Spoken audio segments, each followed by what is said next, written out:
Selamat siang guys. Hari ini saya akan berdiskusi produktif dengan salah satu pimpinan dari 3 perusahaan P3MI yang terverifikasi di Tangerang Selatan. Saat ini saya sedang ketemu dengan pimpinan PT EDG Jaya Global atas nama Bapak Edi. Nah, hari ini guys, beliau ini adalah salah satu pimpinan perusahaan yang sudah terverifikasi oleh Disnaker. Ada 3. Tadi yang pertama PT Sinergi Maliwazar, yang kedua PT EDG Jaya Global. Kita akan bertanya lebih detail lagi pada kaitan fungsi serta perlindungan serta penyediaan serta jaminan pekerja migran Indonesia berasal dari Tangerang Selatan.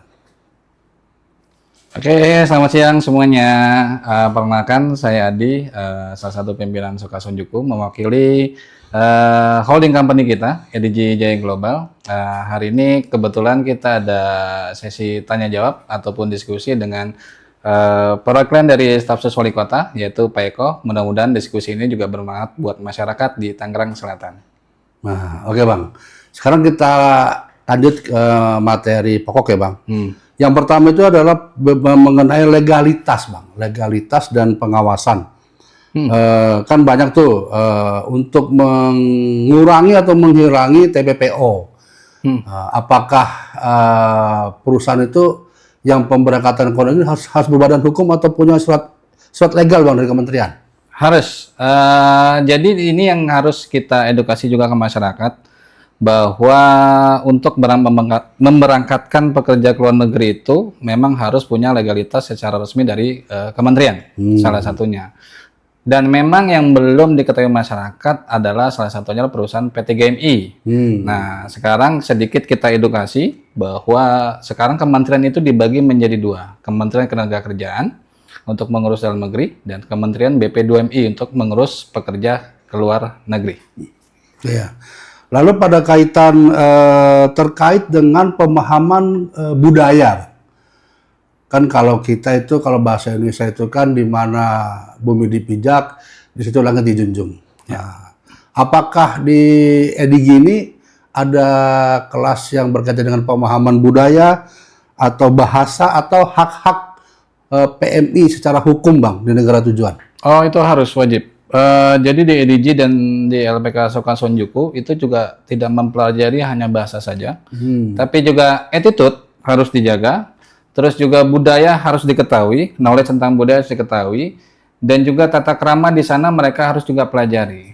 Jadi 3 kemampuan bukan hanya skill, knowledge, dan juga attitude harus menjadi satu, menjadi tenaga kerja migran yang berkualitas untuk bekerja bisa di Jepang. Nah, salah satu contoh yang paling gampang itu berkaitan dengan budaya itu apa tuh Bang?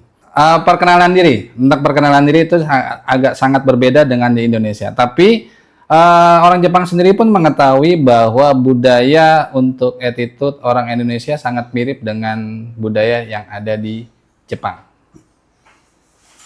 Oke. Jadi memang kita harus paham dulu Bang ya mengenai budaya. Ya. Jadi sebelum kita ke Jepang, kita juga harus punya kemampuan dasar gitu ya berarti ya. Ya. Itu kira berapa lama Bang pelatihan budaya kayak gitu Bang di luar pemahaman skill? Oke. Untuk total pelatihan di EDG dan khususnya di LPK Soka Sonjuku total adalah 6 bulan. 6 bulan. Ya. Untuk pelatihan bahasa sendiri itu tiap hari diajarkan. Dan budaya serta attitude dan segala macamnya untuk mendukung itu ada kelas khusus setelah kelas bahasa. Nah, jadi teman-teman bagi yang minat untuk bekerja atau hijrah atau memperbaiki kompetensi diri, selain juga kita harus membekali diri dengan keilmuan gitu. Ya. Kita harus juga ngerti tuh adab. Kalau orang Betawi mau ngomong adab, penting tuh adab tuh. Ya kan, walaupun cuma sebatas membukukan badan, sehingga kita bisa dihargai di tempat orang lain. Lalu Bang bicara pada perlindungan advokasi Bang. Jadi kalau kita sudah, supaya nih saya udah kerja di luar negeri nih, terutama di Jepang. Terus tiba-tiba saya mengalami kekerasan fisik, Bang. Kekerasan fisik, gaji saya tidak dibayar, bahkan saya diputus hubungan kerja sepihak. Itu kalau dari PT EDG gimana, Bang, pendampingannya, Bang? Oke, untuk pendampingan teman-teman atau pekerja migran Indonesia yang sesuai dengan kondisi yang dijelaskan sama Pak Eko, itu bisa report juga ke kita. Nanti kita akan bantu untuk report ke TSK-nya nanti di sana ataupun ke badan pekerjanya di sana.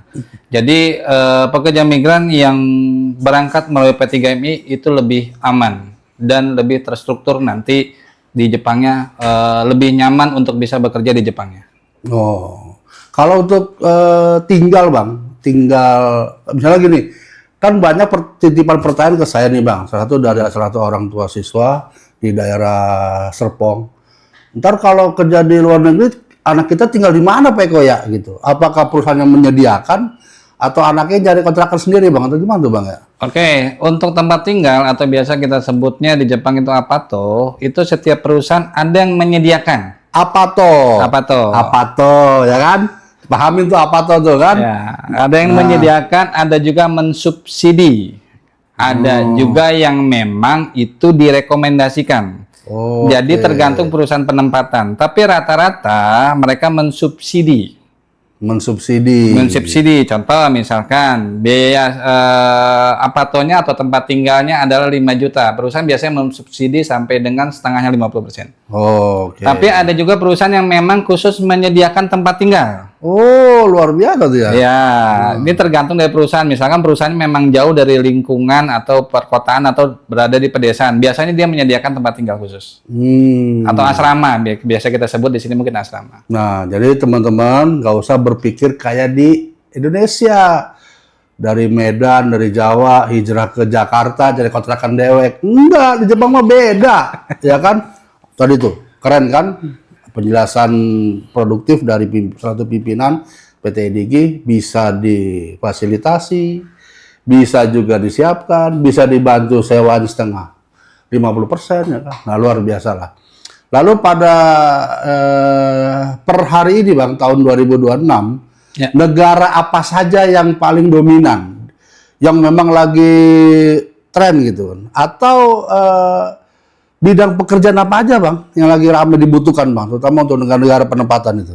Oke, khususnya kalau kita kan negara penempatannya Jepang, emang banyak dibutuhkan untuk pekerja migran itu khusus job untuk perawat ataupun kaigo, perawat lansia.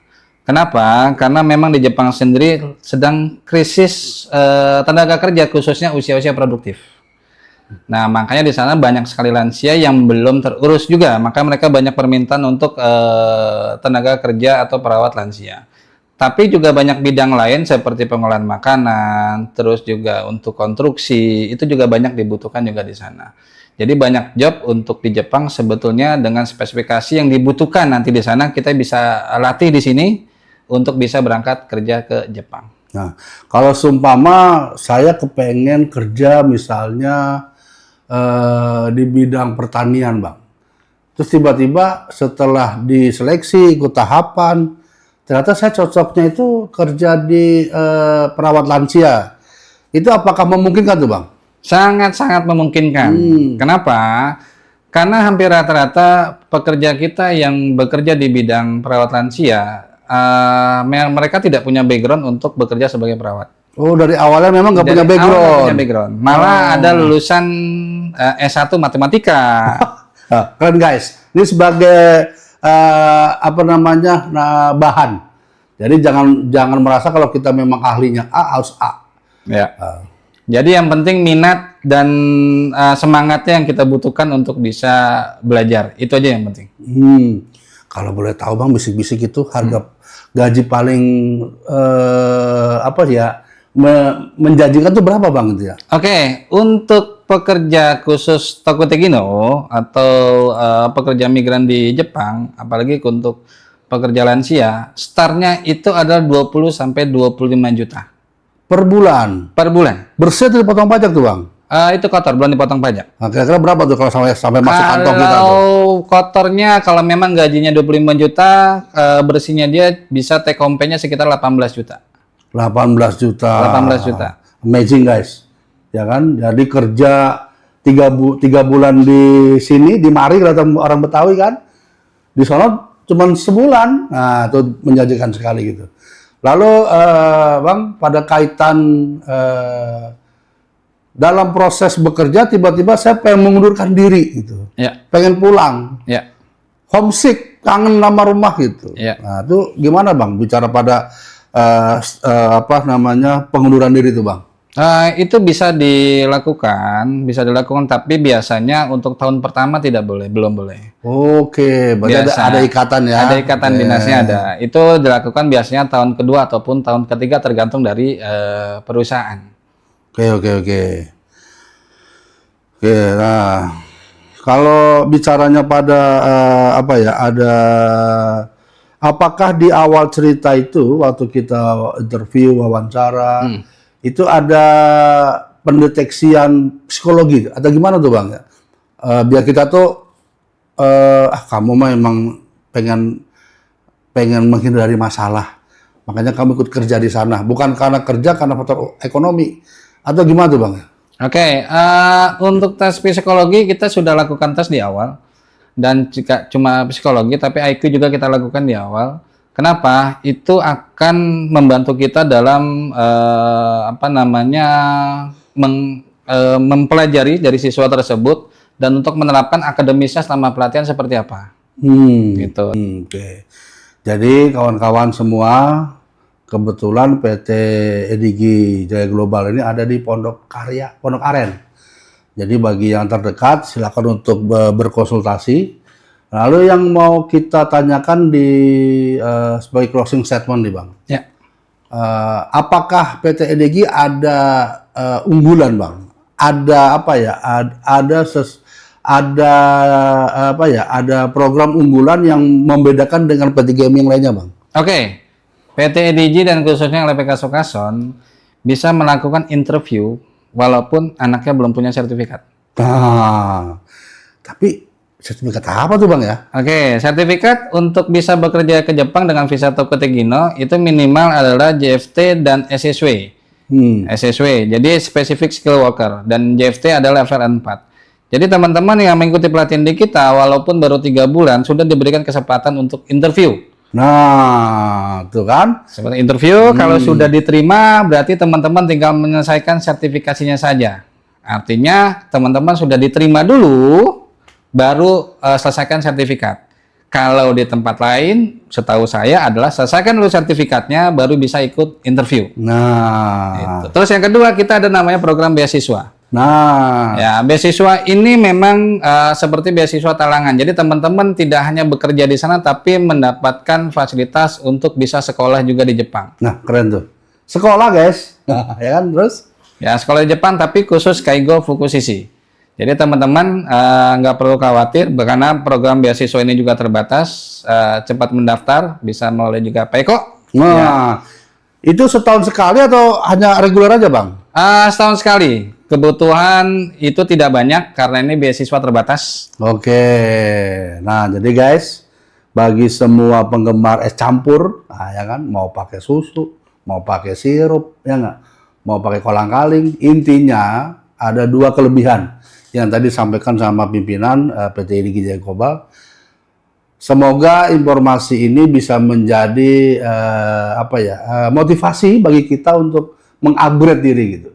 Berulang-ulang kali saya menyampaikan bahwa berangkat sebagai migran, kita pulang menjadi juragan. Kira-kira begitu. Mudah-mudahan apa yang kita diskusikan siang hari ini bisa menjadi pencerah lah bagi kita semua. Terima kasih kawan-kawan semua. Selanjutnya kita akan berjumpa pada sesi ketiga dengan perusahaan yang sudah terverifikasi oleh Disnaker.